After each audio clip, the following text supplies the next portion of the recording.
Eric, it's up to you. Yeah. Thank you very much, and thanks for having the opportunity to talk about this really interesting crossroads between journalism and progressive policy that we do in Fresh Thinking.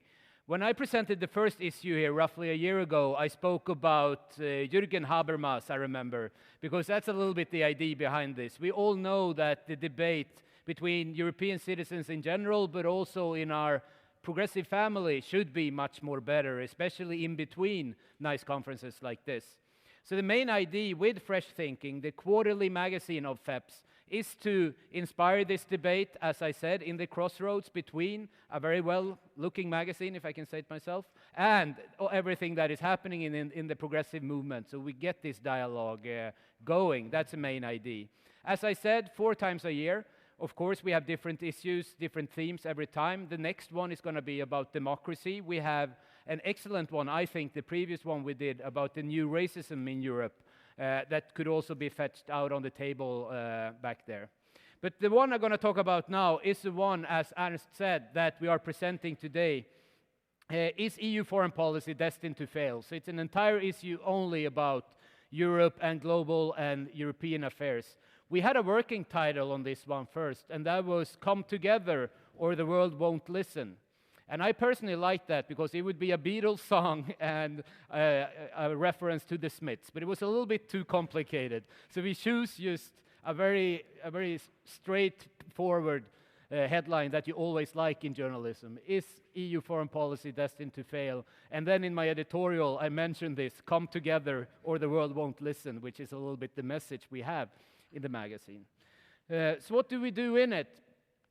Our main story is called A Hard Test for Europe's Soft Power, and it's written by Ian Traynor, who is a really well-established and nice and experienced journalist who lives here in Brussels, where he is a correspondent for The Guardian on European affairs. And what he did in this article is a little bit what Mahmoud Alema did this morning. When you discuss a broad issue such as Europe and European foreign policy, global affairs, you need to start by framing the issue. And that is what Ian is doing in this main piece. And I also like the photo indeed very much.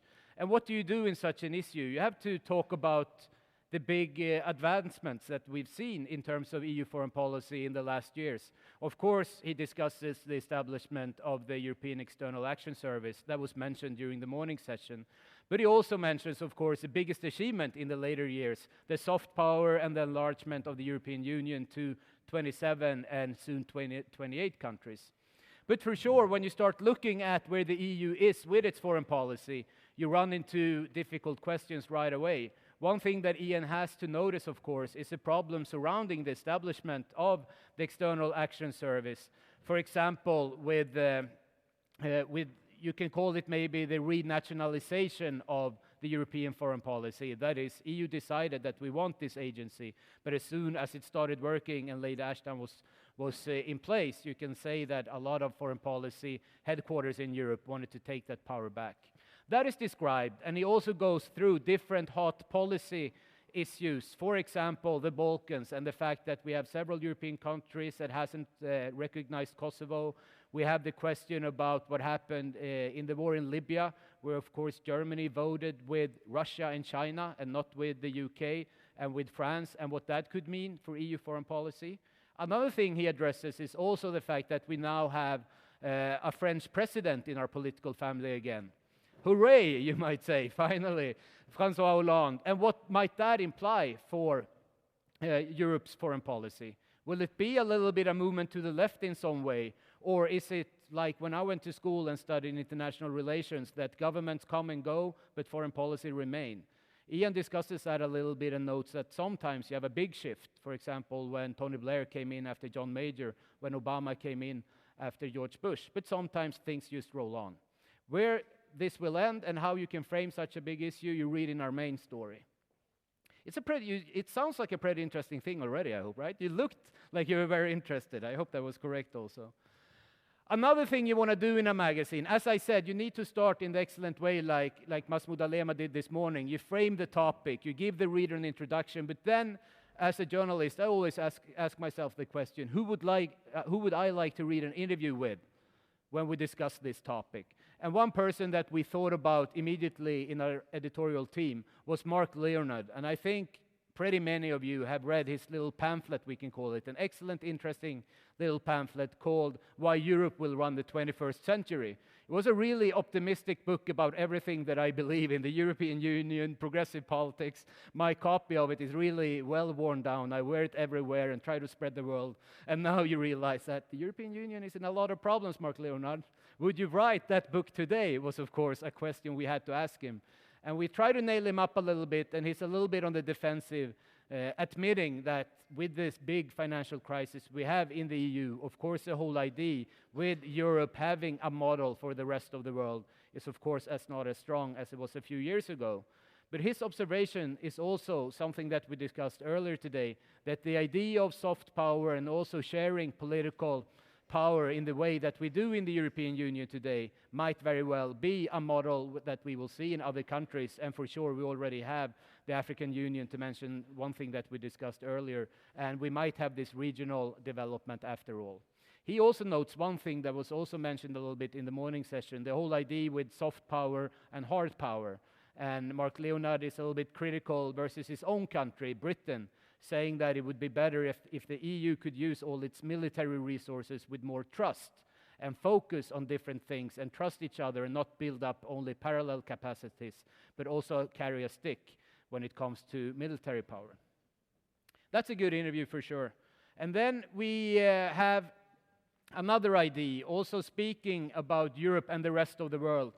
Because if you do a magazine like this that we did, and it's about Europe, and it's about Europe's foreign policy and about how the world is looking today, we must also give the floor away to a lot of scholars and journalists from other countries than what you can find in the European Union. So I would say roughly a third of this issue has authors that's born in countries and working in countries outside of the European Union. And again, you had the framing article, you had the interview in a magazine. As a journalist, you always try to provide different tempos for the reader. So we always have what we call a feature, a little bit of a slower text, more like an essay in a more literary style. And this time we found a really good woman, Ece Temelkuran from Turkey, who wrote, I think, a really interesting piece on how she, as a young woman in Turkey, looks at the European Union. And she uses the image of a map, because when she went to school, there was always a portrait of Ataturk, there was always a big map of Turkey in the classroom. And north of Turkey, Europe came, and to the north, to the north, of course, it was Europe. And Europe always had rivers and mountains, and it looked really exciting. But the other countries surrounding Turkey, it was all kind of grayish, and it was not portrayed as something to look at. Turkey, of course, would look northwards and westwards towards the European Union. But she notes today that when she hears people talk at the big international airports in Turkey, they don't talk about the weekend in Barcelona or in Paris anymore. They go to Beirut or some interesting countries in the Middle East where things are happening now, of course, with the Arab Spring also. So she uses a saying, a Turkish saying in her essay, saying that the biggest fish is always the one you didn't catch. And she's meaning that Europe missed out on Turkey maybe a little bit, and Turkey is now looking in another way. Good, I just show you a few more examples of giving the floor away to other countries. Of course, we have our friends across the ocean in the US, and from the Center for American Progress, we have an essay by a woman called Nina Hashigan, who's writing about why the transatlantic relationship is still very important.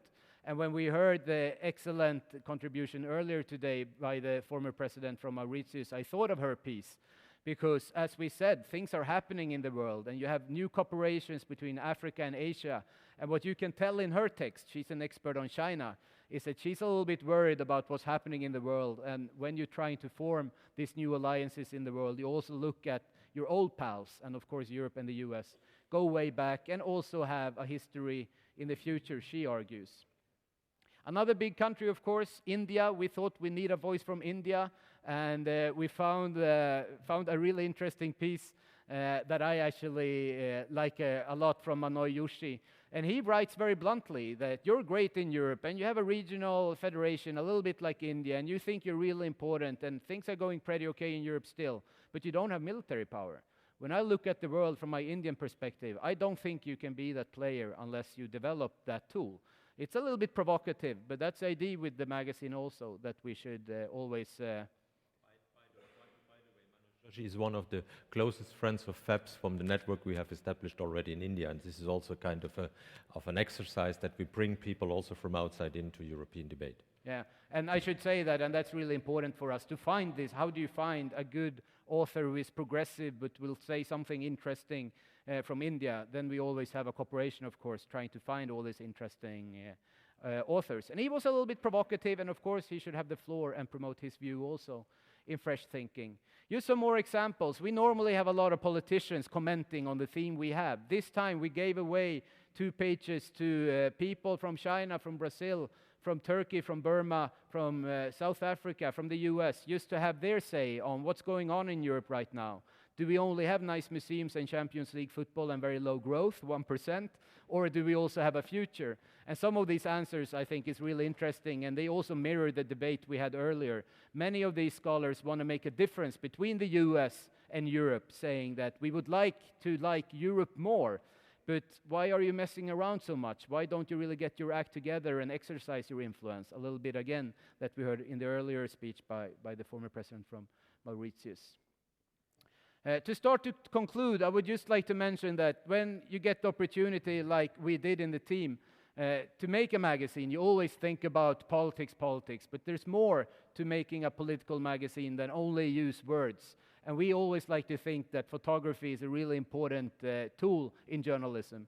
And Ernst already pointed out Sebastian, who is a photographer now studying in Hanover, who did this wonderful photo essay that we have. And as you heard, you can also see more photos in a big exhibition downstairs where we had lunch.